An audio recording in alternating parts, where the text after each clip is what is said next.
So you have to prioritize. You got to think like, how do I want to think of myself in the nighttime?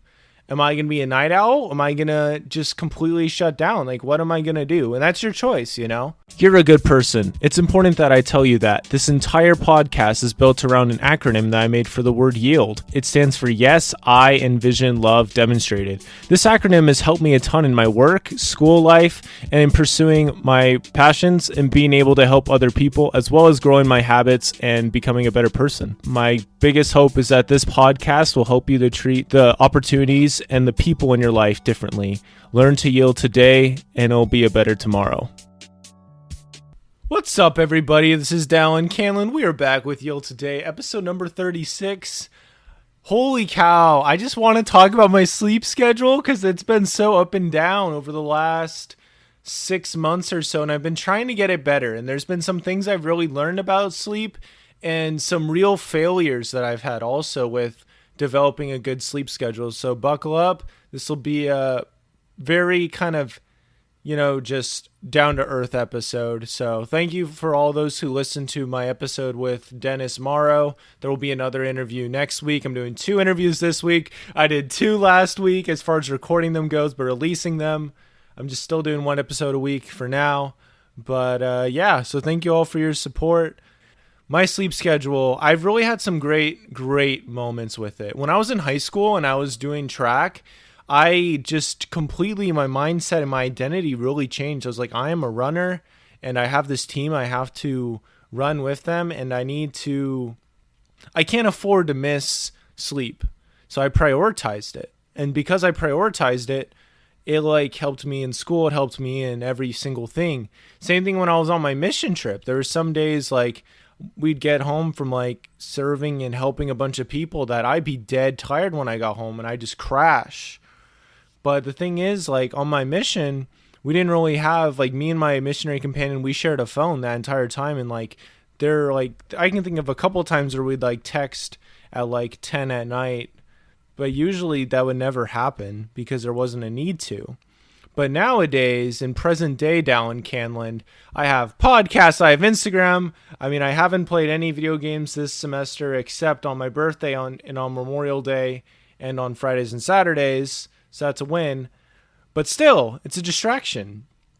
It can sometimes come into my mind, And all these things, they really do a good job at taking me all over the place. One of the big things I've learned about myself in the last 4 years is I'm a very fast thinker.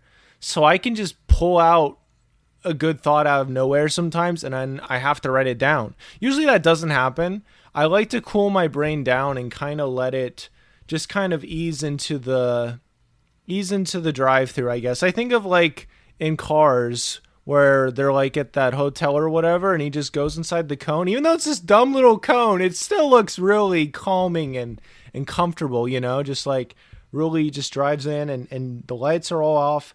And that's kind of what I want it to be like. I want it to be a mini Radiator Springs that is shutting down. There's the points where it's up, my whole brain has activity, everything is great, as long as I've gotten a decent amount of sleep the night before. All my my memory, my attention, all these things are working pretty good. The Luigi's tires, whatever that one guy's thing, all these things are kind of working together. You can think of your brain like a Radiator Springs. That's kind of how I'm deciding to think about it for now. I think it's a pretty good way. And then at some point, all the lights got to come down. You gotta stop. I feel like there's definitely been times when I've stayed up literally all night. For that Dennis Morrow episode, I had to work pretty hard to get the audio to sound better and just to kind of cut it the right way. And I ended up having a lot more fun with it than I thought I would of editing it. But it still took me almost all night. It took hours of sleep that I lost. And my schedule just kind of got kicked to the curb a little bit. So you have to prioritize it. That's the first real thing. So that's the first thing, you just got to prioritize it. The second big thing I would say is you just have to be very, very clear with yourself. It can't be wishy-washy. As being an entrepreneur, as being somebody that is a very kind of a hustle, kind of a get this done guy when I think about it, it's very easy to be thinking in my bed and just be like, all right, well, I'm just going to make that happen right now and I'm not going to sleep. And you can tell your brain that, and then you will just start doing it. And then all of a sudden your sleep schedule is whack. Radiator Springs completely started back up. Everybody's like, what the heck? I thought it was the middle of the night. No, somebody wants to wake up. Somebody showed up maybe. You know, you can think about this again, Radiator Springs example. There's very few people that come there, at least in the movie, until, you know, the whole Lightning McQueen thing happens. But before then, there's that man and his wife who show up, and they come. It wasn't at night, but they show up and they're like, hey, we need some help with this. And so the store, the shop, these all get running again. I recently watched Inside Out like a month or two ago, and it's the same thing. Like the memory train or the thinking train or whatever it was called, it doesn't run at night. You know, there's dreams that happen at night, and there's a really funny scene with that.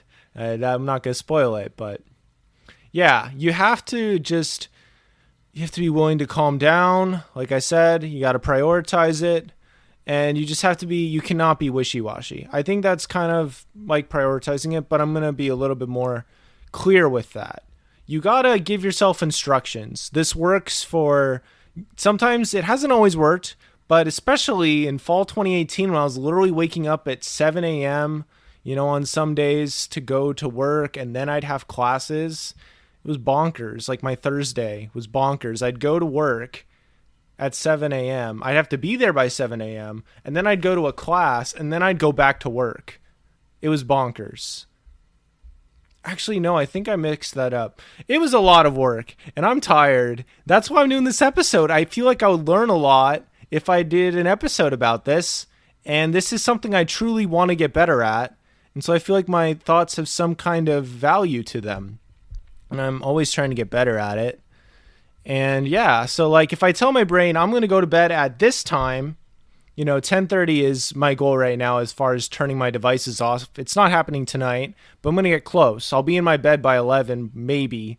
I don't know. This will be a quicker episode to edit. So far it's been pretty good. So I'll do that. And then, you know, if you wake up, that happened last night. You wake up and what do? Sometimes you're just like, you know, that just stinks. I had 3 dreams last night. They're each like half an hour long. And the last one, I swear, it was long enough to be like a Hallmark movie or a Disney movie. And it was still, I looked at the clock and it was like an hour later. I'm like, you got to be kidding me. So I got up and I did a bunch of work from 3 to now. I've been up and I've taken 2 power naps that came from sheer exhaustion, and that's it. You know, so you have to prioritize. You got to think like, how do I want to think of myself in the nighttime? Am I going to be a night owl? Am I going to just completely shut down? Like, what am I going to do? And that's your choice, you know, that's your choice to make. But for me, I tend to want to do stuff in the morning. And so I want to be sleeping at nighttime. And so just you cannot be wishy-washy about it. The last thing is getting other people's help. That is absolutely crucial. I pray a lot.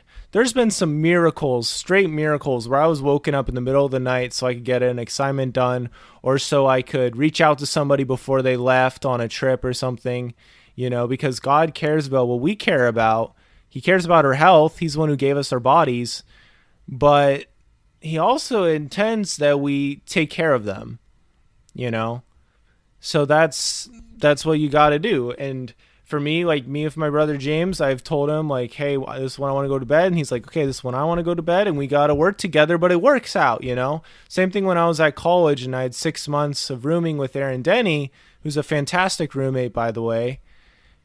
We were really clear about when I was trying to sleep, when he was trying to sleep. And there was nights when, you know, he would go to bed early after we prayed together, because we usually did that, which was good. And I'd go outside and sometimes get other stuff done while he slept, because you got to prioritize the sleep. You got to be very on point of what you're going to do. Like, you do not get in bed and then you get on your phone. Like, I've done that before. And my theory with that is when you're on your phone in your bed, it is probably the most comfortable thing in the entire world. And so it's very easy to just do absolutely nothing of value once you're in that state. And time can fly by so stinking fast. It's bonkers, dude. It's just like, it's just scary. And when waking up in the morning, you just got to wake up. Like when that first thing goes off that you need to go, you just got to go. I've been trying to get up without an alarm clock. It hasn't been completely that great, but I am getting better at it. I am getting others help. I am trying to set up little commitment devices and just little things to help me get better. I've been using the Sleep Town app for the last little bit, and especially the Forest app too. Sleep Town is literally built for improving your sleep, and it's been fantastic for me. But even still, I struggle. Even still, I make mistakes. Having a consistent schedule is also a huge thing too, but sometimes you can't really control that. And so the best thing you can really do is get others help with that. This is still something that I'm truly not perfect at, but I'm going to keep getting better at it. I really want to learn and grow from it. Another quick little tip I got from reading the book Limitless this morning, I think, or maybe it's this afternoon. It's like all just kind of flows in my mind because it's like circadian rhythm and all that stuff. But the easy way to think about it is Radiator Springs, you know. There's a time when you go to bed, there's a time when you get up, and in between it's just sleep. And sometimes you'll wake up in the middle of the night, but you just do what you can do, man. You just do what you can do, and the body will adjust to what you put it through. So the last 2 nights, I've tried to go to bed, and then I crash around midnight, and then I wake up about 3, and then I just hit the day. So that was what I did yesterday, Sunday too, which is not good. I just read a bunch of scriptures. I ended up giving a talk in church, and anyway, sleep is important. You're important, so you should make your sleep more important. And I hope you enjoyed this episode. It's fun for me to just dive into these little topics. I know that, I'm not quite sure what exactly you want to hear from me with this podcast, so definitely let me know if there is any particular things you'd want me to talk about. But these are just some things I've been struggling with lately, so it's on my mind.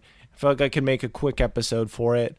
That would be entertaining. So remember those 3 things: prioritization, not being wishy-washy about it, being very clear of when you're going to bed and just not deviating from it. Lately, I've been hiding my phone when I'm going to bed so I don't get on it, and try to hide my laptop too. It's right here, but it's easy to just see it and get on. The pull of proximity can be fatal. That's true with any habit, but the opposite's also true. The pull of proximity can be great if it's something that you want to do, you know.